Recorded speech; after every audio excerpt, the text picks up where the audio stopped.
آپ کی عوام تو امن پسند ہے لیکن آپ یعنی گورنمنٹ امن پسند نہیں ہے. تو بھائی کس نے کیا یہ ڈرامہ؟ کس نے کہا آپ کو کہ آگ ہی آگ ہو ہر طرف؟ یہ انداز ہوتا ہے بات کرنے کا. آپ نے تو پوری قوم کو ریپریزنٹ کر. میں جو چودھری بیٹھا میں دینا تمہیں مسئلہ. اوے چل چند ماہی دو میں پیار کریے، آؤ جوئے کھڑیے، ہوں آؤ پوگو آؤ نا. اگر آپ اچھے ہیں تو آ جائیں. السلام علیکم ناظرین، میں ہوں نعیم خان اور آپ دیکھ رہے ہیں میرا ڈیجیٹل چینل. ناظرین آج بہت ساری خبریں ہیں، انٹرنیشنل ہیں، نیشنل خبریں ہیں، آج ان پہ بات کریں گے. سب سے پہلے تو ہم جو کل ٹرمپ کی جو تقریر تھی اس پہ بات کریں گے کہ ٹرمپ صاحب نے کیا فرمایا اور کیا اس کا اثر لوگوں نے لیا اور کیا ہونا چاہیے، اس پہ بھی بات کریں گے آج. اس کے بعد ناظرین ہم بات کریں گے کہ ایران کے جوہری پروگرام پہ، اس پہ بھی وہ جو خامنہئی نے جو کہا اس پہ بھی ہم بات کریں گے اور تفصیلاً آپ کو بتائیں گے. اس کے بعد ناظرین سینٹ کے چیئرمین نے کیا کہا پی ٹی آئی کو، اس کے بارے میں بھی آپ سے بات کریں گے. اور آخر میں این سی سی اے نے جو رجب بٹ کے ساتھ کیا اس پہ بھی ذکر کریں گے. تو چلتے ہیں ناظرین ہم اپنی پہلی بات پہ کہ ٹرمپ صاحب نے کیا تقریر کی اور اس میں انہوں نے کیا کہا. ناظرین ٹرمپ صاحب یہ کہتے ہیں کہ میرے پاس ایسے ہتھیار موجود ہیں کہ میں اگر چاہوں تو دنیا ختم کر سکتا ہوں. سب سے پہلے تو یہ خدائی دعویٰ کہ میں چاہوں تو دنیا ختم ہو سکتی ہے. اس کے بعد انہوں نے کہا کہ جو کلائمیٹ چینج کی بات ہے یہ سارا ایک سکیم ہے، یہ کوئی رولا نہیں ہے، یہ سب فراڈ ہے، دھوکہ بازی ہے. اس پہ انہوں نے یہ بات کی. کاش ان کا ٹیلی پرومپٹر کام کرتا ہوتا تو وہ شاید اس طرح کی باتیں نہ کرتے، لیکن انہوں نے کل کہا کہ میرا شکر ہے کہ ٹیلی پرومپٹر خراب ہے، اب میں اپنے دل کی باتیں کروں گا. تو وہ جو ان کے دل کے اندر موجود تھا، جو امن کے نوبل انعام کے حقدار بننے کے خواہش مند ہیں، اور وہ فرماتے ہیں کہ میں نے 7 جنگیں رکوائی ہیں، یعنی 7 جنگوں کے رکوانے پہ وہ اپنے آپ کو امن کا نوبل پرائز لینے کا حقدار سمجھتے ہیں. نوبل انعام کا دعوے دار ایک طرف تو لہو لہان گاجر مولی کی طرح کٹ رہے ہیں فلسطینی، دوسری طرف جو صورتحال کشمیر کی ہے. اب ایک اور ذرا اندازہ فرمائیے، دھمکی، افغانستان کو دھمکی دی گئی اور یہ کہا گیا کہ اگر تم نے ہمیں بیگرام ایئر بیس نہ دی تو ہم تمہارے ساتھ جنگ کریں گے. کیا یہ امن کی باتیں ہیں؟ نہیں، یہ امن کی باتیں نہیں ہیں، یہ بے سکون اور بے چین کرنے کی باتیں ہیں. ایک طرف تو امن کے دائی یہ کہہ رہے ہیں کہ امن ہونا چاہیے، میں نے جنگیں نہیں ہونے دیں. تو جب آپ نے جنگیں نہیں ہونے دیں تو اسرائیل تو کی لگتا ہے ਉਹਦੀ ਜਿਹੜੀ 4 ਅਰਬ ਡਾਲਰ ਦੀ ਇਮਦਾਦ ਹੈ ਉਹਨੂੰ ਦੇ ਦਿੱਤੀ ਕਿਹੜੀ ਗੱਲੋਂ؟ پتہ نہیں ہے کہ وہ زیادتی کر رہا ہے. زیادتی کر رہا ہے تو آپ کو تو خود اندازہ ہونا چاہیے کیونکہ آپ امن کے دائی ہیں، امن کے علم بردار ہیں. لیکن ایک طرف تو آپ یہ کہتے ہیں، یعنی پوری دنیا کو یہ تھریٹ انفیکٹ آپ نے کیا کہ ہم چاہیں تو دنیا ختم کر سکتے ہیں. یہ خدائی دعویٰ ہے، اور یہ خدائی دعویٰ جو سا نا وہ فرعون نے بھی کیا تھا اور وہ کیسے نیست و نابود ہوا.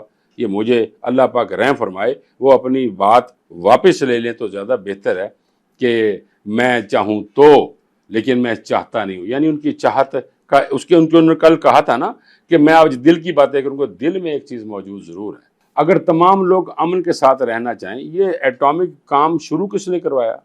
امریکہ نے خود ہی تو مان رہے ہیں نا کہ میں چاہوں تو دنیا تباہ کر دوں. یعنی یہ سارا اب سب کو مجبوری ہو گئی کہ وہ اپنے ایٹمی پروگرام کو جاری رکھیں اور ایٹم بنائیں اور بم بنائیں، میزائل بنائیں. کیوں؟ یہ اس کا مطلب یہ کہ دنیا خود ہی تباہی کی طرف جا رہی ہے. وہ قرآن کے مطابق کہ جب دنیا کا اینڈ ہوگا، دنیا اس وقت ایک تباہی کے دانے پہ ہوگی، خود ہی آپس میں لڑیں گے، آگ ہی آگ ہوگی. یہ تو پھر قرآن کی بات سچی ہوتی نظر آ رہی ہے اور قرآن کی بات کبھی جھوٹی نہیں ہوتی. لیکن پھر بھی قرآن میں یہ کہا گیا کہ وَاعْتَصِمُوا بِحَبْلِ اللَّهِ جَمِيعًا وَلَا تَفَرَّقُوا، کہ اللہ کی رسی کو مضبوطے سے تھامے رہو اور تفرقوں میں نہ پڑو. یہ تفرقے ہی ہیں نا، یہ جو پڑ گئے ہوئے ہیں، جو تفرقے پڑ گئے. اگر ہم اپنے اسلامک پوائنٹ آف ویو سے جائیں تو ہمیں یہود اور عیسائیوں سے دور رہنے کی تلقین کی گئی اور یہ کہا کہ تمہارے یہ صریحاً دشمن ہیں. اگر مذہبی تناظر کی طرف جائیں تو واقعی یہ ہمارے دشمن ہیں. اب آپ اندازہ کریں نا کہ دشمنی کی انتہا یہ ہے کہ جو عیسائی ہیں اور یہود یہ تو آپس میں مل کے کام کر رہے ہیں کس کے خلاف؟ مسلمانوں کے خلاف. اور کیسے ہوا کہ انہوں نے کیسے پہلے حملہ کیا؟ ایران پہ حملہ کروایا، مسلم ملک ہے. قطر پہ حملہ ہوا، مسلم ملک ہے. یمن کو چھیڑ رہے ہیں، مسلم ملک ہے. کیوں؟ کیا کیا ان لوگوں نے؟ کیا آپ کے ساتھ زیادتی کی ہے؟ اچھا، ہر مسلمان بھی یعنی ہر طبقہ فکر کا انسان وہاں آپ کے پاس جانا چاہتے ہیں، امریکہ میں جانا چاہتے ہیں، سیٹل ہونا چاہتے ہیں. کیوں سیٹل ہونا چاہتے ہیں؟ کہ آپ امن پسند لوگ، آپ کی عوام تو امن پسند ہے لیکن آپ یعنی گورنمنٹ امن پسند نہیں ہے. اس پہ انہوں نے کل پھر ایک اور بات کہہ دی، اور وہ یہ کہہ دیا کہ یہ کلائمیٹ چینج جو ہے وہ ایک دھوکہ ہے، وہ ایک اسکیم ہے، وہ ایک ڈرامہ ہے. تو بھائی کس نے کیا یہ ڈرامہ؟ کس نے کہا آپ کو کہ آگ ہی آگ ہو ہر طرف؟ جب آگ ہی آگ ہر طرف ہوگی، اب ہر طرف یعنی دوسری بات ناظرین، یہ اس پہ میں بات کرتا ہوں کہ آگ ہی آگ ہوگی، دوسری طرف آبادی بڑھنی شروع ہو گئی. جب آبادی نفوس زیادہ ہو جاتے ہیں کہ آپ کبھی کسی کمرے میں بیٹھے ہو، ایک بندہ بیٹھا ہو، اس کو پنکھے کی بھی ضرورت نہیں ہوتی. اگر 5-6 بیٹھے ہو تو پنکھے کے علاوہ اے سی کی بھی ضرورت پڑ جاتی، کیونکہ انسان گرمی چھوڑتا ہے. تو گھر میں آبادی کی طرف بھی اب 11 جولائی آبادی کا ایک دن ہے، ایک دن منا لیا، اس کے بعد کبھی کوئی کنٹرول نہیں، چاہے کوئی بھی گورنمنٹ کیوں نہیں ہے، چاہے میں پاکستان کی بھی بات کرتا ہوں. کس نے اس پہ کنٹرول کیا؟ کس نے دیکھا کہ آبادی کو کنٹرول کرنا چاہیے؟ نہیں. چھوٹا سا خطہ اور اس کے اندر 24 کروڑ آبادی، یعنی خود ہی وہ یہ کہہ رہے ہیں کہ 2024 میں شدید گرمی کی وجہ سے 62,775 لوگ ہلاک ہو گئے، یعنی صرف گرمی کی وجہ سے. اس پہ بیٹھ کے کلائمیٹ چینج ایک ڈرامہ اگر ہے، آپ کہتے ہیں ایک اسکیم ہے، تو پھر اس اسکیم کو آپ جو بڑے بنتے ہیں نا، سارے دے بڑے تسی ہو، تو پھر بڑا کہہ کہ یہ آرڈر کر دے، جیسے یہ آرڈر کیا جا رہا ہے کہ بھائی روس سے تیل نہیں لینا آپ نے، وہ یوکرائن پہ حملہ کر رہا ہے. بھائی وہ کیوں کر رہا ہے یوکرائن میں حملہ؟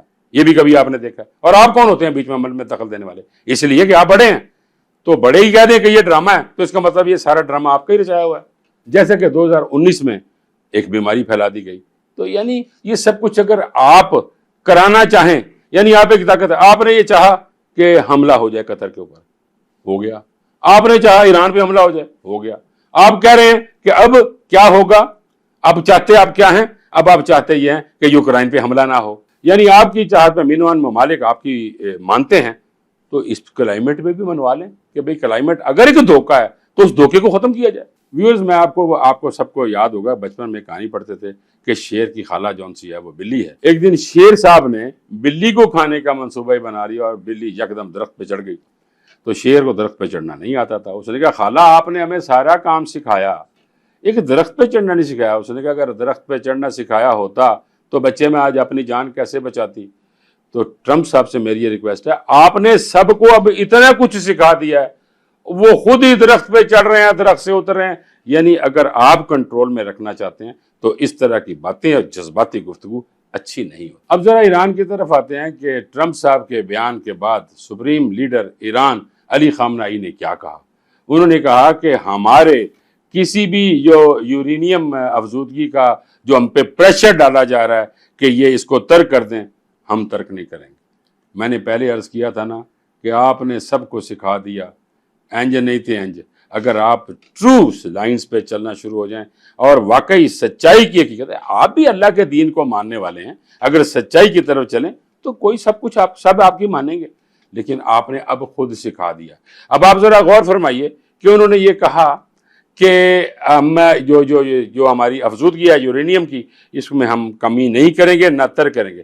آپ اسی ذرا تناظر میں دیکھیں کہ روس نے آج سے 3-4 دن 5 دن پہلے یہ کہا کہ ہم ایران کے اندر جو جوہری توانائی کے جو بجلی گھر ہیں وہ ہم بنائیں گے. کیسے بنائیں گے؟ وہ اسی طریقے سے بنائیں گے اور کوئی اسے روک نہیں سکتا. یہ ان کا رائٹ ہے، ایران کا رائٹ ہے کہ وہ بنا سکتا ہے. اس کے بعد پیسے نہیں تو کسی سے لے کے بنا سکتا ہے. IMF بھی موجود ہے، دیگر کنٹریز رچ ہیں وہ موجود ہیں، وہ ان کو کہہ کے بنوا سکتے ہیں. لیکن یہ سکھایا کس نے؟ آپ نے.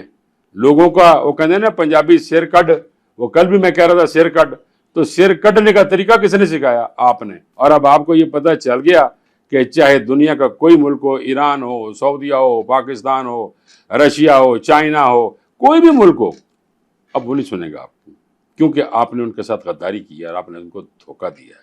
اور یہ دھوکہ کہتے یہ ہے نا کہ سرکل ہوتا ہے نا، یہاں سے دھوکہ دینا شروع کریں تو دھوکہ واپس آ کے آپ کی طرف آتا ہے. اب یہ چیزیں آپ کی طرف آنا شروع ہو گئی. خدا را اپنی اس تقریر کو جو جذبات کے طور پر آپ کرتے ہیں، کاش ٹیلی پرومپٹر پہ پڑا ہوتا تو ایسی بات نہ ہوتی. آپ ذرا اندازہ فرما لیجئے ناظرین کہ ایرانیوں نے کیا کہا. جس کسی نے بھی ہمارے جو یورینیم افزودگی کے پروگرام پہ مخالفت کی، ہم اس کو تھپڑ ماریں گے. آپ اندازہ کریں عوام کی بھی یہ رائے ہو گئی.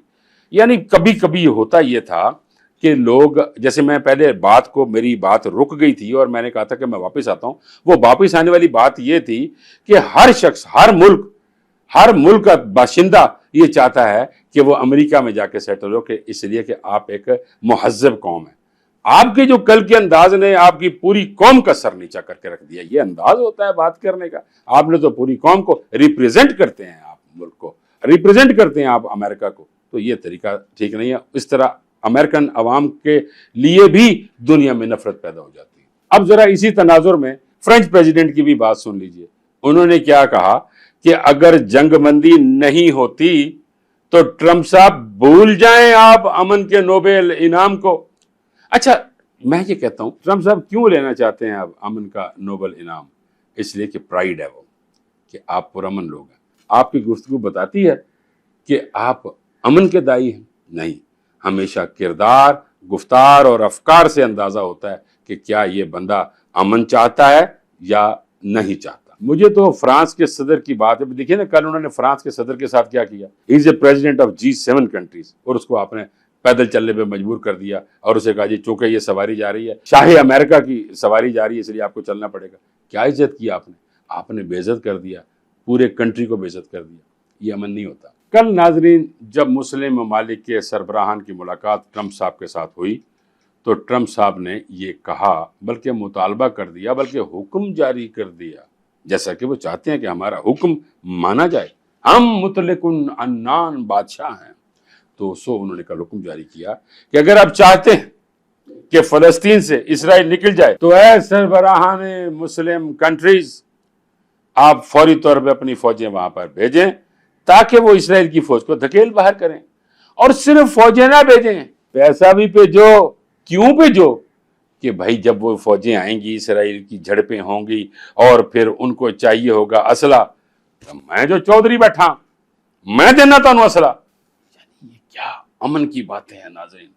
چودھری صاحب پگ دا خیال کرو، انج نہ کرو۔ ناظرین باتیں ذرا پاکستان پر یعنی لوکل نیوز کے اوپر بھی، اور جو انفارمیشنز ہم آپ کو دینا چاہتے ہیں وہ بھی آپ کے سامنے ابھی آپ کو میں پیش کرتا ہوں۔ سینٹ کے چیئرمین نے یہ کہہ دیا کہ جو قائمہ کمیٹی کے جو چیئرمین حضرات ہیں یا ممبر حضرات ہیں جنہوں نے PTI کے جنہوں نے استعفے دیے ہیں، میں تو اسے ایکسیپٹ نہیں کرتا، اور میں اس وقت ایکسیپٹ کروں گا جب میں پارٹی کے رہنماؤں سے بات کروں گا۔ پارٹی کے رہنما آ کر اگر مجھے کہہ دیتے ہیں تو میں یہ ایکسیپٹ کروں گا۔ ناظرین چیئرمین کو پارٹی کے ان سے ملنے کی ضرورت تو نہیں ہے رہنماؤں سے، لیکن یہ محبت کی ایک بات ہے، یعنی مل بیٹھنے کی ایک بات ہے، اور یہ کہا گیا کہ آپ آئیں بیٹھیں لیکن مہربانی فرمائیں۔ میں اس کو لنگر آن اس لیے کر رہا ہوں کہ آپ کے پارٹی رہنماؤں کو بلاؤں گا، پارٹی رہنما جو سے، یعنی کہ کسی طریقے سے کسی طرح کسی نہ کسی طرح PTI اقتدار کے اندر موجود رہے اور قائمہ کمیٹیوں کی چیئرمین شپ سنبھالے، قانون کو دیکھے، قانون پہ امپلیمنٹ کروائے۔ یہ ایک اچھا سٹانس ہے چیئرمین صاحب کا جو انہوں نے لیا۔ اب PTI کے رہنماؤں کو بھی چاہیے کہ وہ بھی وہ کہتے ہیں نا کہ وچلی گل کرو، یعنی بچلی بات کریں تاکہ بیچ کی بات میں کوئی نہ کوئی اثر نکل آتا ہے۔ چیئرمین صاحب کے ساتھ بیٹھیں گے، ان کے ساتھ جو اپنے مطالبات ہیں وہ پیش کریں، انشاءاللہ تعالیٰ عزیز مجھے امید ہے کہ چیئرمین پورے کریں گے، چونکہ PTI کوئی چھوٹی جماعت نہیں ہے حضور۔ ناظرین بات کرتے ہیں ذرا رجب بٹ صاحب کی، بڑا نام ہے، بڑے دنیا میں اس کی فالوورز ہیں، لوگ دیکھتے ہیں ان کو، لیکن میں نے ایک شو میں ایک دفعہ کہا تھا کہ فالوورز کو کوئی اچھی ترغیب دیا کریں، یہ نہیں کہ اوے چل او ڈوگر، یہ کو this is not the way to talk. تو یہ سکھایا انہوں نے، اور معاشرے کے جو فالوورز ہیں وہ بھی یہی کہہ رہے ہوتے ہیں چل او چل تو، یہ سکھایا۔ یعنی اگر آپ ایک لیڈر بننے کی کوشش کرتے ہیں، آپ ایک چینل کو چلا رہے ہیں، تو آپ کو تمیز بھی سکھانی ہوگی اپنے فالوورز کو۔ اب کیا ہوا کہ انہوں نے کیا سکھایا فالوورز کو؟ آؤ چند ماہی دو میں پیار کریے، آؤ جوئے کھیلیے۔ انہوں نے جوا سکھا دیا اور برانڈ ایمبیسڈر بن گئے بائنومو کے، اور انہوں نے کہا جی کہ میں جناب آؤ تو جوا سکھاواں۔ یہ کیا سکھایا؟ یعنی کہ پوری کی پوری عوام جو سی آپ کی فالوور ہے، لاکھوں میں ملینز میں آپ کی فالوور ہیں، اٹ ڈز ناٹ مین کہ آپ ان کو یہ غلط چیزیں سکھائیں، اور وہی سکھانے کا نقصان کیا ہوا؟ تو اڈے دے پرچا ہو گیا۔ ہوں آؤ پوگو، آؤ نا، اگر آپ اچھے ہیں تو آ جائیں، پوگو نو کیوں نہیں پوگ دے؟ اگر عوام نو خراب کیتا ہے تو کم از کم تسی بھی تو خراب ہوگا نا۔ اگر لوکی خراب ہوئے نے سارا دن ٹک ٹک ٹک ٹک ٹک کھیڈی جا رہا ہے، یہ کیا طریقہ کار ہے؟ میں دعا گو ہوں کہ اللہ پاک آپ کو اپنے حفظ و مان میں رکھے، لیکن لوگوں کو، اپنے فالوورز کو اچھی باتیں سکھائیں۔ ناظرین، بات کرتے ہیں فرق جاوید صاحبہ کی۔ وہ پی ٹی آئی کے جلسے میں تشریف لے جا رہی تھیں، اور تاکہ 27 تاریخ کو جا کے پھر وہ ایک گرم جوشی دکھائیں، ایک نعرے لگوائیں، حکومت اور ڈپارٹمنٹس کے خلاف بات کریں۔ یہ ان کا ایک سٹائل ہو سکتا ہے۔ ناظرین، کسی کا بھی لہو گرم کروانے کے لیے کسی کے مخالف تو بات کرنی پڑتی ہے، چاہے وہ اس میں حقیقت ہو یا نہ ہو۔ لیکن یہ خواتین جو ہر جماعت کی، یعنی ہر سیاسی جماعت کی کوئی بھی خاتون ہے، وہ ڈیفینیٹلی یہ خاتون تو ہے نا۔ اس میں میں نے صرف ایک عرض ضرور کرنی ہے کہ کوئی بھی کردار کشی نہ کی جائے فرق جاوید کی، کیونکہ اگر آپ کردار پہ حملہ کرتے ہیں تو ان کا کردار اس حد تک لوگوں کی نظروں میں یا باقیوں کی نظر میں گر جاتا ہے کہ ان کی اپنی حیثیت نہیں رہتی۔ تو اگر اللہ نے ان کو حیثیت دی ہے تو کم از کم ان کی کردار کشی نہ کیجیے گا۔ ناظرین، مجھے امید ہے کہ آپ کو میرا ولاگ پسند آیا ہوگا۔ آخر میں جاتے جاتے میں ہمیشہ یہ کہتا ہوں کہ ہمارے چینل کو سبسکرائب کیجیے گا، اگر ویڈیو اچھی لگی ہو تو لائک اور شیئر کیجیے گا۔ مجھے اجازت دیجیے، اللہ نگہبان۔